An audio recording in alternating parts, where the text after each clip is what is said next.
what are the results that are still happening? What are the new things we never expected to happen?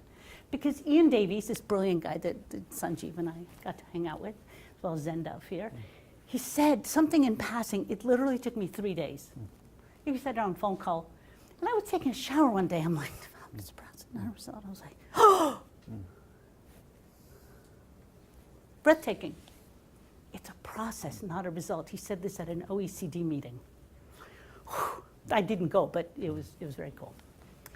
We have to stand in our participants' shoes, work together to evaluate sustained impact. The head of Food for Peace at USAID has started to drink the Kool-Aid, right? So at the end of the last administration, she had commissioned, or over many, many years, there was a push from a colleague of mine, B. Rogers at Tufts, to say we have to look at sustained impact. So I'm standing on the shoulders of others that have said this. It's not like Jindra thought this up. But at the end of looking at this 4K study, which I'll present in a little while, and part of it, which I pulled for you guys for health, she said, the head of Food for Peace, staggering, we may need to accept more modest results in the near term if they can be delivered in a way that will yield more sustainable gains over time. Think about that. You may need to implement fundamentally differently. You may need to design differently, but design in a way that can be sustained. So these are two of my guys. This was Niger. We always report back to communities. We report back to governments. We report back what we found. And we discuss what we found. So SEIE's answers how sustainable our development is, why and why not is sustainable, and what to do differently. It illuminates what's missing to boost locally owned development solutions, design and fund more sustainably. And throughout the way, these guys are from CRS. This was the Niger study I'll tell you about in a moment. We build capacities and systems, resources, linkages, and motivation. This is something that B. Rogers found in her four-country, 12-project study. And we have to put participants and partners at the center of their own development. We use mixed methods, so we do qualitative, then quantitative, and we're interested in looking at doing it the other way around. So this is from Woolcock and Sanjeev. So their impact trajectories. So impacts increase, AIDS awareness, there's a project that we know that impacts actually increased. Bridges, impacts are sustained. And this bad news, pest control, right? We have to stop assuming that it's all going to work out. We have to go examine what's the trajectory, the actual trajectory. In one of the case studies that I'm not going to present, they actually, in this 12-country study funded by USAID Food for Peace, which was radical, they actually found that 2 NGOs at the end of project, one of them had much higher results than the other. It's very similar programming, health programming. I think it was maternal child health and nutrition. And then they went back 2 years later and they were reversed. Right? We have to go back to see, and what made this come here and what made this go down. We have to go back to look and learn, most of all.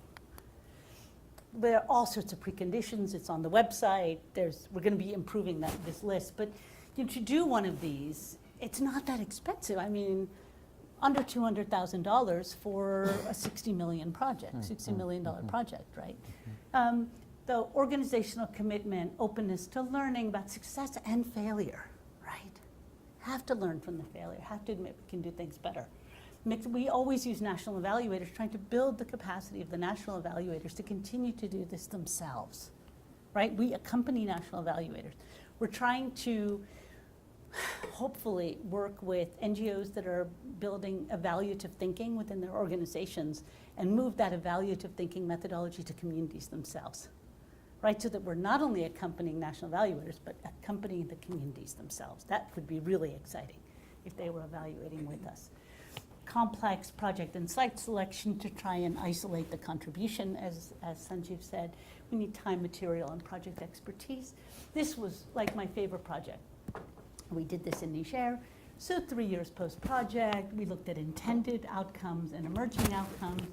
They had halfway through, they spent They spent the last 2.5 years focused on bringing partners into the implementation, bring communities and partners to make the projects theirs, to track indicators that they felt were valuable, to show results, right?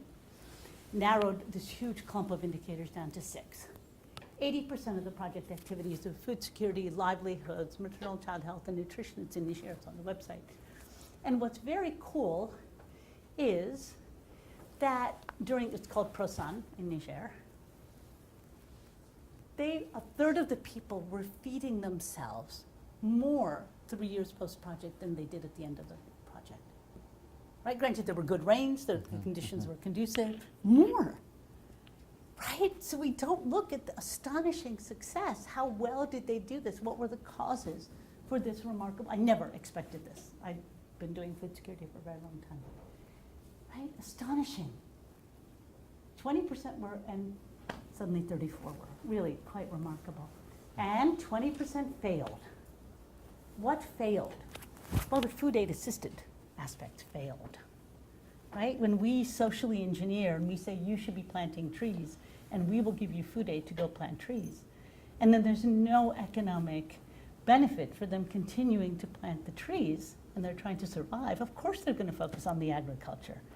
There is no benefit for them to, I can't think of a health example, it was this one that I know most, but the most important thing I learned from this is most of this was done with the elites of the villages. The community health workers were elite. The elders, the ones that had land. What about the 50% of Niger's population that are under the age of 15? We asked overtly for this. There were very few involved during the implementation, very few involved in the sustainability of the training and the sustainability of the management of these projects. It was really shocking to both CRS and myself how few were. So you need to involve the youth early on. So in a different, I end up in Niger a lot, so different LW, Lutheran World Relief Project, there's a drought rehabilitation, I did the baseline, and I did the final, which ended up being kind of post-project because of seasonalities and delays. And so there was credit given, there were sheep given, and they used Habanai to keep giving the sheep onward to other families, and they put in water and there were fodder. So for the drought rehabilitation, the animals were given, that was moderately successful, right? Most people had more sheep at the end of the project than, or almost a year later. But what was unexpected was at the end of the last village I went to in one of the project sites, because I was team leader, I was talking to all these women. I'm literally walking to the vehicle. And this one woman says, oh yes, you know, the wells are terrific. So wonderful to have access to water. And she says, oh yes, and our husbands don't beat us anymore. Talk about theory of change. Yeah. What are you talking about? Your husbands don't beat you anymore. So I made all these women, like 60 women, go back and sit down. I really pissed off the driver who wanted to go home. But I was like, we have to learn about this. Talk about an emerging impact. They said, yes, we have access to water. We are beautifully bathed. I mean, the wells are outside of their houses. Our children are bathed. We make our mothers-in-law tea. We make our husbands lunch at noon because we can stay home and cook. We don't have to walk 8 hours every other day to fetch water. We've now generated income because we're spending those 2 to 3 days a week no longer fetching water. It's right in front of our houses. So we're doing, small, selling food and plaiting hair and things like that. And our husbands, and we asked all the women in that focus group, and they said, I think it was, again, ideally one would have done this sooner than the very last day of the evaluation, but, right? But like 90% of the women said our husbands don't beat us anymore. We can't, we would go back and quantify it and ask the husband, blah, blah, blah, if we had time, but we didn't. But we have to look for the emerging impacts. Right, completely unexpected. We told Gates they didn't believe us. I'm like, but really, this is what they said.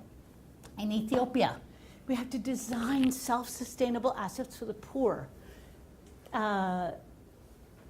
the government was determined to give oxen on another evaluation. Determined, oxen and beekeeping and Tigray, they had to do this, they did this for the Red Cross. And the participants said, well, can't sustain that. If the oxen dies, we take credit for oxen and the oxen will die. We want a chicken, right? It's low risk, high return. And they were so determined, the government was so determined, they really were unwilling to talk to us and accept this result. Like, but you have to talk to the poor, what they can self-sustain. The chickens and the goats are what they really wanted. And they had limited access to that, and the government kept pushing oxen and beekeeping, which was problematic because of spraying pesticides. But anyway, so we have to understand why something failed can be more valuable than why it succeeded. But we limit ourselves because of our fear. So I pulled a couple of health examples from one of B's studies. So we have to look at the sustainability strategies with huge numbers of assumptions at the end of a project, designed into the project, designed into the proposal. So we assume that community health workers are going to continue working after the project exit, right? We assume that the links between the community health workers and the government public health system is going to be working. We put these strategies into our project. Good on us. We have to go see if it panned out. So the satisfaction, what's gonna compel these community health workers to keep working? Providing the services and the appreciation will motivate. Now we know that some of the material incentives didn't work out very well, like they're no longer planting trees because they're not getting food aid. We are assuming that the health system has the motivation, capacity, and resources to support these community health workers. We assume that the health staff recognize the value, right? But unless we work with them in a way to determine what are the means they have to continue to do this, it may not work out. So again, it's on the website, the link to this, it's the by Rogers and Coates. This is the amazing 4-country, 12-project site. So we want to be more like Care Bolivia. I want to know, what did Care Bolivia do? Households, children 3 to 35 months of age, growth monitoring in Bolivia. What did they do to make this increase? This is pretty stable. This is pretty stable. This, not so much. But it's not that bad, right? What, across all water and sanitation projects, what led the vast majority of these projects to decline in their households with hand washing? What did they do so badly? Or what did these guys do well that it was either improved, access to latrines, or sustained a small percentage decline? You have to interview the results. You have to ask these questions. So another thing, the exit strategies, why were some of these sustained, especially water sanitation? So they went and they asked the questions about these assumptions, right? Not about, I didn't find the assumptions about the water sanitation, but it gives you an idea. So users were motivated to pay for piped water. They saw the benefit. It was a clear benefit to the household. User fees provided the resources to maintain and repair. It's not rocket science, but it's really important to think about the motivation, the resources, the capacity, and the linkages. Water committees have the capacity, and they're linked to those that can repair the system. We have created the conditions for sustainability. Okay? In Kenya, they found that an unreliable supply reduced the motivation, threatening the resources for system maintenance, right? We need to look at all 4 of these pillars of sustainability. As Sanjeev said, we need to design and implement. So first of all, let's just not look at the outer circle. Let's just look at the inner circle, which is through participation. The normal project cycle is design, startup, implementation, final evaluation. And here we've got, monitoring, midterm, baseline. This orange is the typical cycle. We're saying this is missing. We don't go back to inform the next design, right? Because without this, how do we know anything we did will stay? Once you put on your sustainability glasses, You design for it, you start to design for sustainability and exit with partners. You think about the design differently. You start to check sustainability indicators. During the startup, we check assumptions. We don't just make assumptions in the project proposal and, in the reports that we're assuming that it's going to be sustained because blah, blah, blah. We can start to check them during the implementation, which is really cool. We start to use these brilliant feedback loops that people talk about. We can start sustainability monitoring and adaptation. How are people adapting the results to fit what they can sustain themselves? Yeah. And then informed exit, stakeholder sustainability consultation. One guy in Africa, he was about 70, he was a district commissioner in this project that really didn't work. He said, no one in all of my 50 years of working in government had ever come back. They never told us what the results were, even at the end of project evaluation. No one ever told them what they found in 50 years of him working in government. What was the final evaluation? Go back, tell communities what you found, tell partners what you found. Right? I mean, it's their lives we're meddling in. And he was just so delighted. He's like, can we get funding to do this ourselves? We'd be delighted to do this ourselves. That's another whole area to develop. So the global community is these new sustainable development goals, the SDGs. Is this a door to the SEIEs? Right? We talk about sustainable development. They're tracking progress toward good health, quality education. Right? They're tracking progress. But one of the things that I've come to see, which I've spent a lot of time looking, is this an opening. There's no, to the best of my knowledge, and I'm on an SDG working group with the UN, right? So there's no attribution or contribution.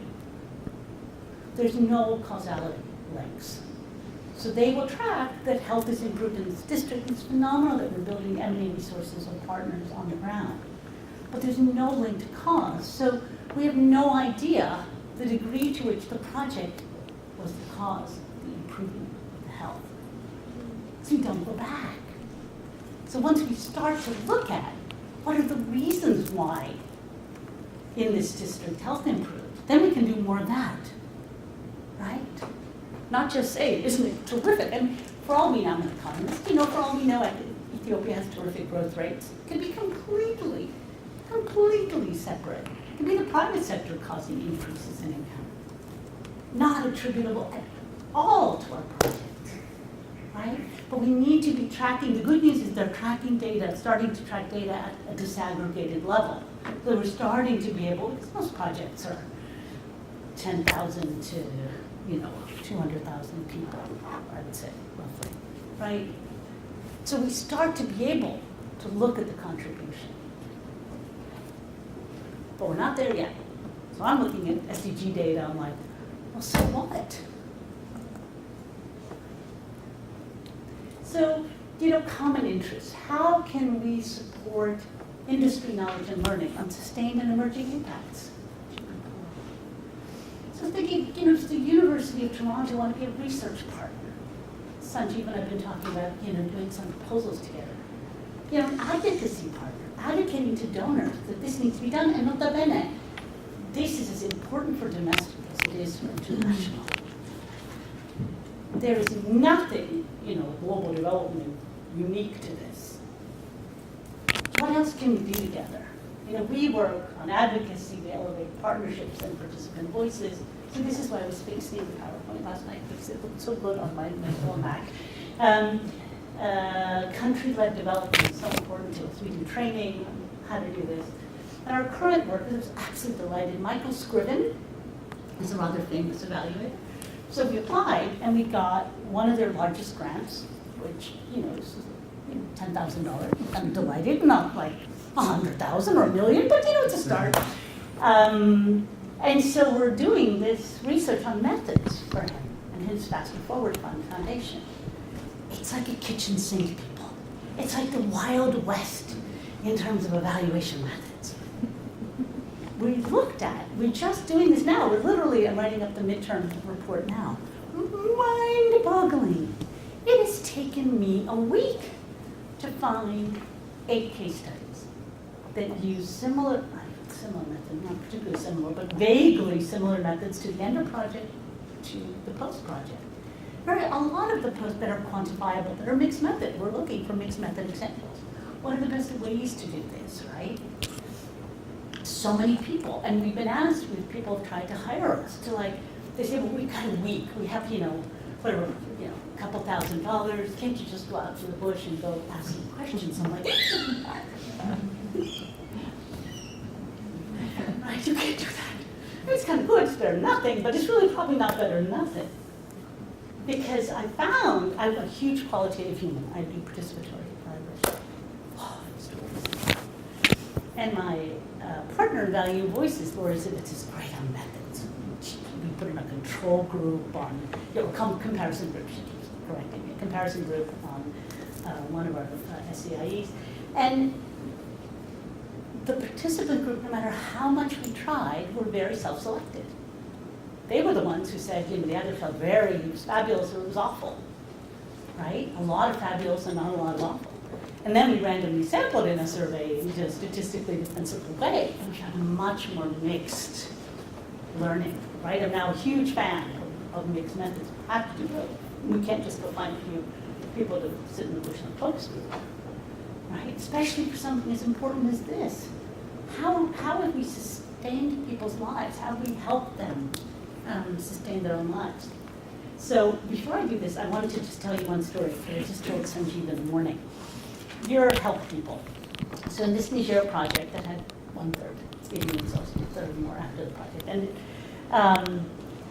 we actually had interviews with them. What were the emerging results? What were the results that we didn't expect? Very much like Husbands Don't Beat Us Anymore. So we went to, they were very proud, CRS had helped build them, or they built together a health clinic. They love their health clinic in these villages. It was a catchment area, it was feeding, I think it was serving about 20 different villages. So the beautiful health clinic, and they were tithing. They were making sure, after the project left, that every wedding, every baptism was giving 1,000 sefa, which is, I don't know, like 50 cents. To support the cleaner, to keep cleaning and to repair the health post. They just really felt strongly this was their health post and they were going to keep it up and make it beautiful. They had actually had water fees to retain the well. I mean, the CRS had done a marvelous job in terms of sustainability.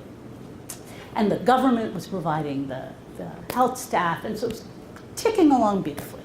They had a couple of rooms for birthing rooms in this health center. And the community council decided, of men and women, community health workers and elders of the community, said, we really need to make sure, they drank the Kool-Aid, they got it that women shouldn't give birth at home. But it was life-threatening.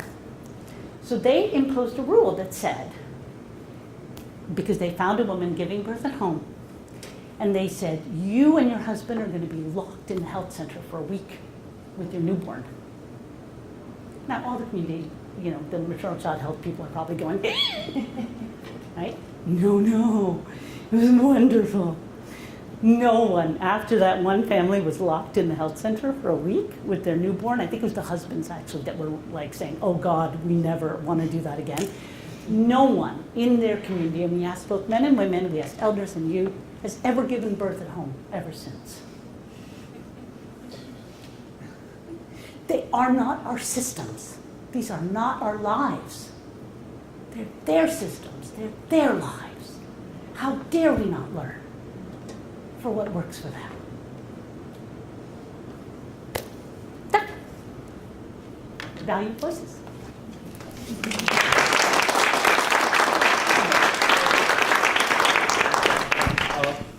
Do you have it in you to hang in for another 10 minutes or so and take a break?